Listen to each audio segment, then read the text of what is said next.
sino-sino pa po yung mga nakasuhan na may kinalaman sa flood control na nakalabas na po ng bansa? Yes, doon po sa 16 na binabaan po ng warrant of arrest ng Sandigan Bayan, 4 po yung nakalabas na. Of course, una po si former Congressman Zaldico, na nakaalis po to Singapore noong August 6. Sumunod po, DPWH OIC Planning and Design Division Chief Contrexis Tamayo, umalis po patungong Qatar noong November 15. SunWest Incorporated President and Board Chairman Aderma Angeli Alcazar, bumiyahe po patungong Australia noong October 2. At lastly po, si SunWest Incorporated Treasurer Cesar Buenaventura, bumiyahe po papuntang United Arab Emirates also noong October 2. Doon po sa mga nabanggit po ninyo, doon po sa kanilang paglabas, ito po ba ay travel or paano po yung ano nila, yung permits nila? Lahat po as tourists, wala pa po silang warrant of arrest during the time of their travel. So meron po silang mga pinakita na return ticket. But particularly doon po sa case ni former Congressman Zaldico, lumagpas na po doon sa reported date of return niya. Oo. Sandali lang muna, masingit lang ako. At siya, ma'am, di ba ito yung mga taga-DPWH po? Yes, Manong Ted. Okay, yung taga-DPWH na, of course, hindi kasama yung SunWest, no, na mga opisyales.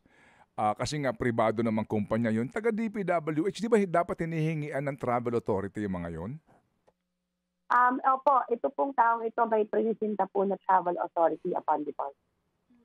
Kasi dati po, wala pa siyang lookout bulletin? Hindi pa siya kasama? Yes, Manong Ted, hindi pa po siya kasama nung unang mga batches. Kaya po wala pa po siyang, meron pa po siyang travel authority. Okay, go ahead siya. Yun. Ma'am, sabi niyo po 4 out of 16 po na mga nasa listahan na may warrant of arrest ang nakalabas na ng bansa. Pwede po ba naming makuha yung ilan pang mga pangalan na nasa sa inyo ngayon? Kasi kapag may warrant of arrest na, automatic, dapat meron na ring hold departure order. Tama po ba yun?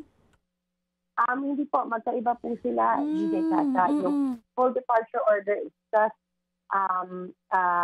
telling the Bureau to stop their travel. Okay. Pero no further action yung gagawin ng mga agencies. But pag warrant of arrest, papasok or palabas ng bansa, if encountered, kailangan po i-coordinate namin with the law enforcement agencies para po i-implement nila yung pag-aresto doon sa mga nasasangkot. Okay, so medyo nagulat po ako doon. So ngayon po, kahit may warrant of arrest na itong mga taong ito, ang mag-i-implement pa rin, hindi BI? Tama po? Yes. Yes, hindi Tasa, kasi po ito po ay, sila po ay mga Filipinos. Pero Yes po.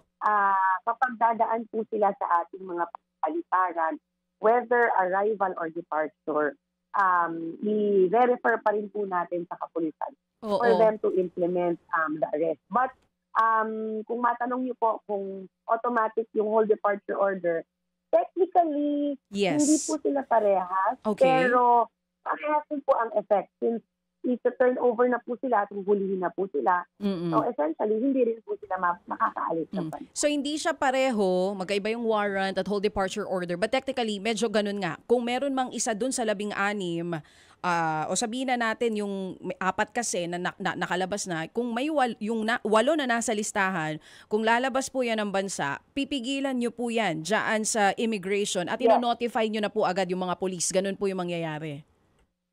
That's right po. Ganun po yung procedure po natin.